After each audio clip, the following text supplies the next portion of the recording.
आए,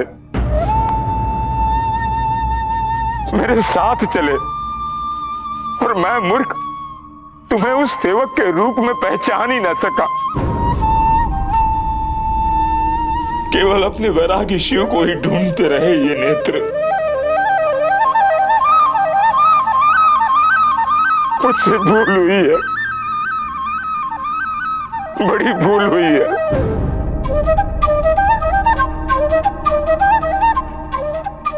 मुझे आभास हो रहा है तुम मुझसे रुष्ट हो गए हो, किंतु ऐसा नहीं हो सकता। मेरा शिव मुझसे रुष्ट हो ही नहीं सकता।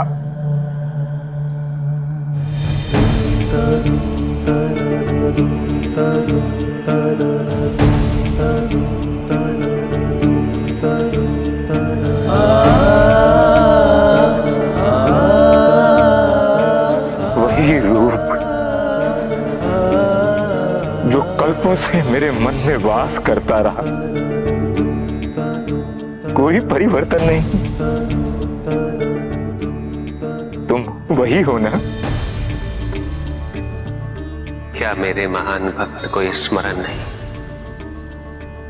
कि जो प्रत्यक्ष है वो मैं हूं, और जो परोक्ष है वो भी मैं ही हूं। सत्य केवल उसी तक सीमित नहीं जो प्रत्यक्ष है। महादेव ने यह परोक्ष संकेत लकुलेश को दे दिया है। अब प्रश्न केवल यह है कि लकुलेश को संपूर्ण सत्य की अनुभूति कब होती है।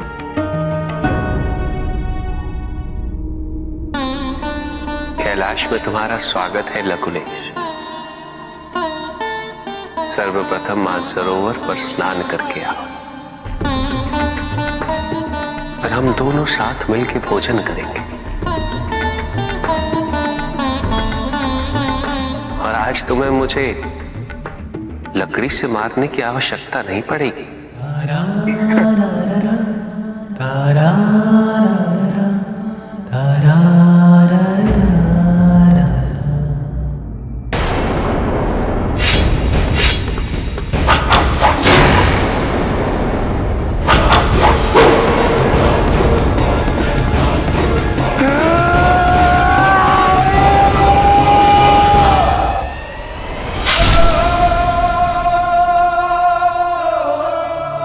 पुत्र,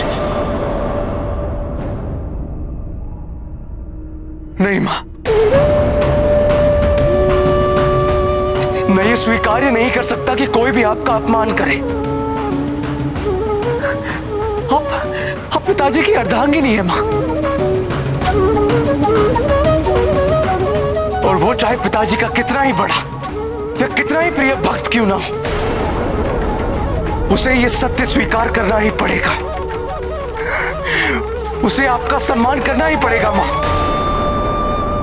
मैं तो उसी क्षण उसे दंडित करता यदि आपने हस्तक्षेप करके उसकी रक्षा नहीं की होती। अपने क्रोध पर नियंत्रण करना सीखो पुत्र। तुम वो नहीं देख पा रहे हो जो हम देख पा रहे, जो तुम्हारे पिता देख रहे हैं। हम इसी क्षण तुम्हें उससे अवगत तो नहीं करा सकते, किंतु आश्वस्त अवश्य कर सकते हैं कि जो कुछ भी हो रहा है वो अकारण नहीं। जब प्रश्न आपके सम्मान का हो तब कोई भी कारण मेरे लिए महत्व नहीं रखता। आप मुझे लकुलेश से सम्मुख होने के लिए विवश मत कीजिएगा मां।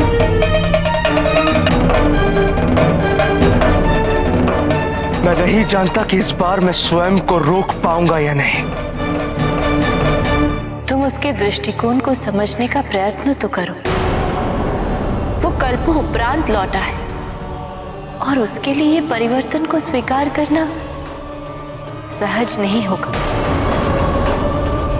और इसीलिए हम उसका स्वागत करेंगे, सत्कार करेंगे और उसे समझाएंगे कि महादेव का संसार सीमित नहीं। कितनी बार मां, और कब तक? कब तक केवल हम ही दूसरों का दृष्टिकोण समझते रहेंगे? तुम्हें स्मरण है कि तुम्हारे पिता ने क्या कहा था? जब जब हमारे अधिकारों में वृद्धि होती है, तब तब हमारे उत्तरदायित्व भी उसी के अनुपात बढ़ जाते हैं।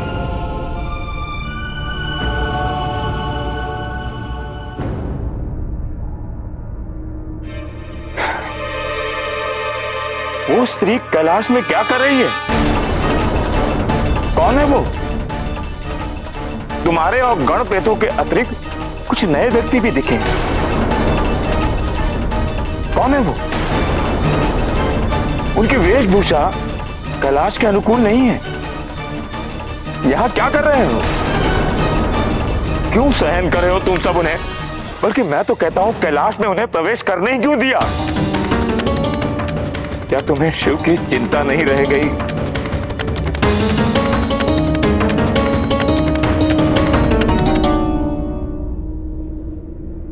अब मैं कैलाश आ गया हूं, मुझे ही कुछ करना होगा। सर्वप्रथम तो मैं कैलाश से उस स्त्री को ही निकालूंगा।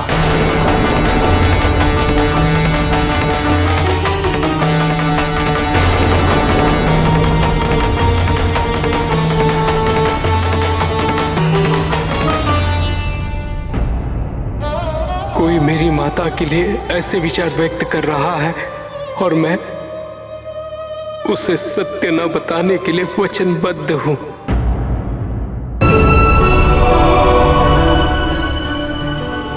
मां,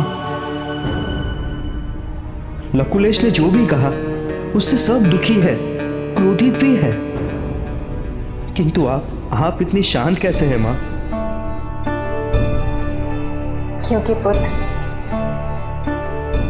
हम लकुलेश की मनोस्थिति को समझते हैं। उसके मन में किसी के लिए भी कपट या किसी का अपमान करने की मंशा नहीं है। उसका मन निर्मल है, पवित्र है। यदि समस्या है तो केवल इतनी सी कि वो महादेव के वैरागी जीवन में किसी स्त्री की उपस्थिति स्वीकार नहीं कर पा रहा है। हम उसका विरोध नहीं करना चाहते। उसे कुछ समय लगेगा इस सत्य को स्वीकार करने में, और हम उसे वो समय देना चाहते हैं। और यही कारण कि हम उसे ये भोजन परोस भी नहीं सकते जो हमने उसके लिए बनाया है, अन्यथा वो इस भोजन को स्पर्श भी नहीं करेगा। इसीलिए कार्य तुम्हें, नंदी को और कार्तिकेय को करना होगा।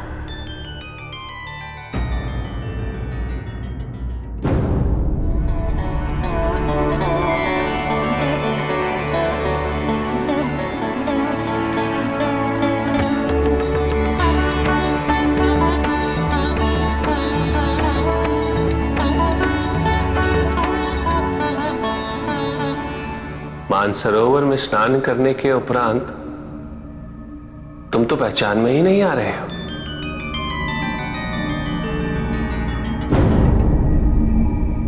मैंने जब स्नान आरंभ करने हेतु मानसरोवर में डुबकी लगाई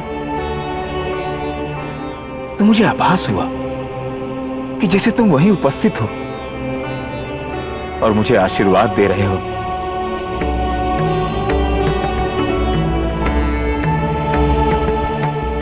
आते हुए शमशान से ये लाया हूं तुम्हारे लिए।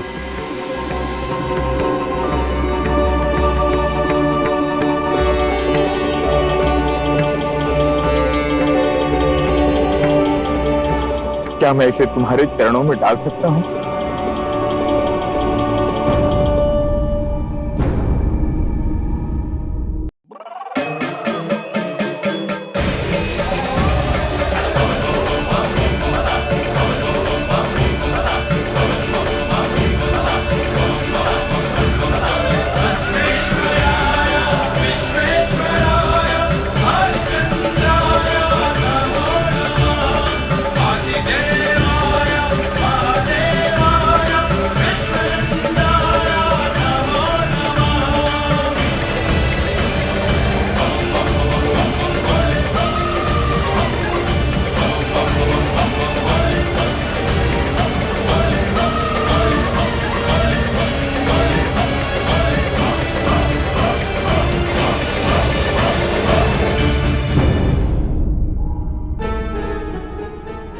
स्वामी, ये समस्या तो और भी गंभीर होती जा रही है। यदि इसका शीघ्र समाधान नहीं हुआ तो सृष्टि चक्र को पुनः आरंभ होना पड़ेगा। किंतु इसका उपाय क्या है स्वामी? सृष्टि में जब भी ऐसी विकट परिस्थिति आती है तो आदि शक्ति अपनी प्रारंभिक रूप में प्रकट होकर संसार की रक्षा अवश्य करती है। स्वामी, कहीं आपका संकेत भैरवी की ओर तो नहीं?